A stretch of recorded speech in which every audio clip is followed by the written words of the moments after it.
Hei Rian, Daniel dan kau Rico. Tumben kalian datang ke pondokku ini? Tampak seorang pemuda tampan berambut lurus, berkulit putih dan memiliki sepasang mata yang sangat bening menyapa ketiga pemuda yang sedang asyik ngobrol di samping satu unit mobil super sport Lamborghini yang terparkir di samping villa mewah itu. Sialan. Villa mewah seperti ini dikatakan pondok. Lalu bagaimana dengan rumah sederhana kita di Star Housing? Kata Daniel sambil melongo menatap pemuda yang bertanya tadi. Hahaha. Kalian jangan terlalu serius. Aku hanya bercanda. Ayo kita masuk ke dalam. Tuan besarku sedang menunggu kalian. Katanya rindu melihat kalian bertiga. Kata pemuda itu lagi. Sebenarnya kami kemari karena ada yang ingin kami bahas dengan MU Ivan. Tapi ya sudahlah. Berhubung kedatangan kami sudah diketahui oleh Tuan Besar, maka tidak ada salahnya kalau kami menghadap terlebih dahulu. Kata Rian sambil mengajak Daniel dan Rico untuk memasuki villa mewah tersebut. Bagaimana kabar kalian bertiga? Apakah baik-baik saja? Tanya Ivan sambil merangkul pundak Rian. Kabar kami selalu baik, Van. Jawab Rian singkat. Apakah kalian ada mendengar kabar tentang Jerry? Tanya Ivan lagi. Tidak, Van. Kami sama sekali tidak mendengar kabar tentang Jerry dan Clara. Bahkan Paman Jeff, Paman Regan, Paman Draco dan Tuan Sham juga turut menghilang. Entahlah. Mereka ini sangat berbakat main petak umpet. Kata Rian sambil menarik nafas berat. Ya sudah. Biarkan mereka tenang dengan jalan kehidupan yang mereka pilih. Tinggal kalian saja yang meneruskan sesuatu yang sudah mereka rintis. Kalian tidak sendiri. Ada aku dan Lorna yang siap membantu kalian. Kata Ivan. Nah, begini yang kami maksud. Berarti kami berada di jalan yang benar ketika kami berniat mengunjungi villa MU ini. Kata Daniel sambil nyengir kuda. Aku kenal dengan cengiran ini. Kalau kau sudah seperti ini, pasti ada maunya. Kata Ivan sambil meninju bahu Daniel. Hahaha. Kita sudah bukan orang lain. Mana ada rahasia di antara kita? Kata Rian pula. Karena terlalu asyik ngobrol, keempat pemuda itu tidak menyadari bahwa mereka sudah melewati ruang tamu yang luas di dalam villa itu. Hal ini membuat seorang lelaki tua yang duduk di sofa ruang tamu itu merasa heran karena keempat pemuda itu terus saja melangkah tanpa memperdulikan dirinya. Ehem. Kata lelaki tua itu membuat keempat pemuda itu setengah mati menahan kaget. Mati kita, Van. Kasihkan ngobrol sampai-sampai kita kebablasan. Kata Rico sambil tersurut mundur. Mana? Tanya Daniel sambil celingukan. Lihat di belakang MU itu. Kata Rico. Oh Tuhan. Dosa apa yang telah kita lakukan ini?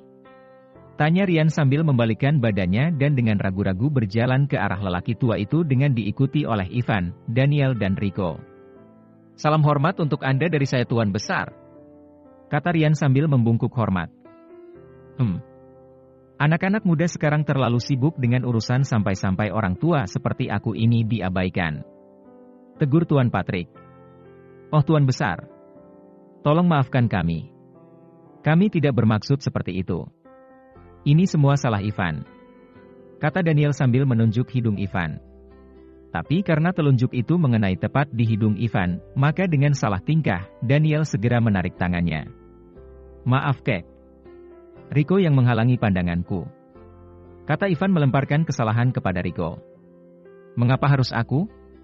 Tanya Rico sambil menoleh ke samping kanan dan kiri. Kalian ini.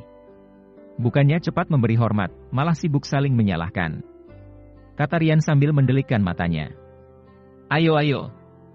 Kata Daniel sambil melangkah ke depan lalu membungkuk hormat diikuti oleh Rico dan Ivan. Salam besar untuk Anda Tuan. Kata Daniel saking gugupnya sampai-sampai dia terbalik dengan ucapannya. Apa yang kau ucapkan itu Daniel? Tanya Rico. Sikat sajalah. Aku terlalu gugup. Kata Daniel sambil bersembunyi di balik punggung Rico. Tolong dimaafkan kesalahan ketiga sahabatku ini kek. Kata Ivan sambil melangkah mendekati orang tua itu lalu duduk di sampingnya dengan manja. Aku sudah tidak heran. Jika itu sahabat Jerry, sedikit banyaknya pasti tertular penyakit Jerry juga termasuk kau ini. kata Tuan Besar Patrick sambil menunjuk ke arah cucunya Ivan. Hehehe. Maaf Kek. Tapi aku tetap cucu MU kan? Tanya Ivan sambil cengengesan. Sudah. Apakah kalian sudah makan siang? Jika belum, maka kita bisa makan bersama siang ini. Kata Tuan Besar Patrick. Kebetulan kami memang mengharapkan makan siang gratis Tuan. Jawab Daniel tanpa malu-malu. Ya kan Rian?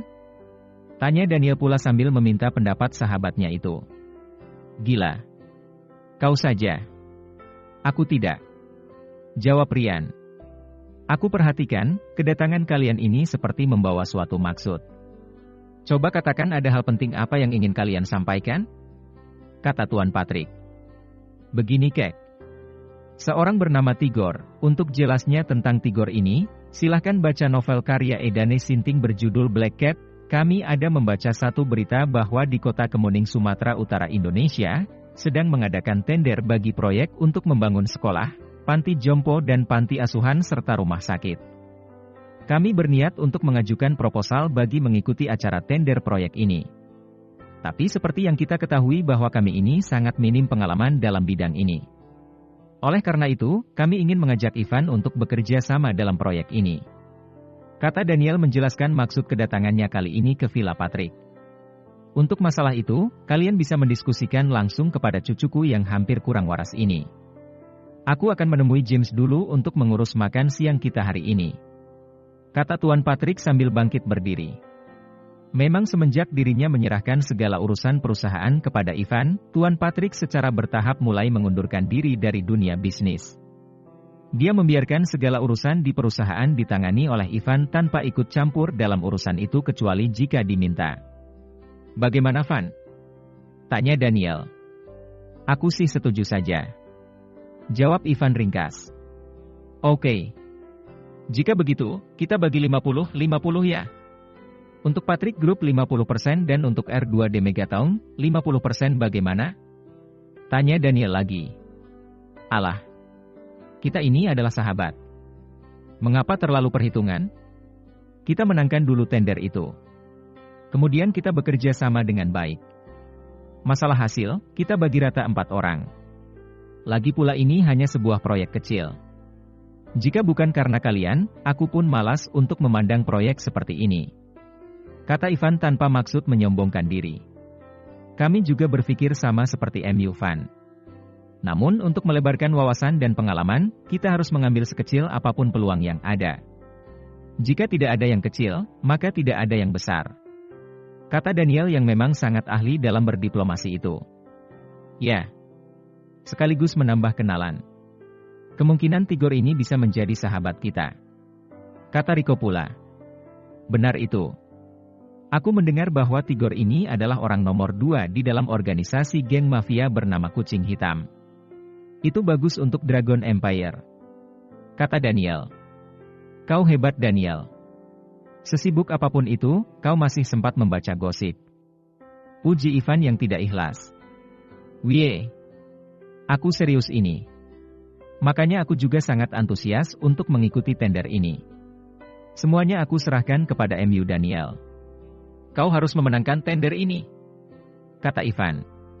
Kau tenang saja Van. Aku tahu apa yang harus aku lakukan.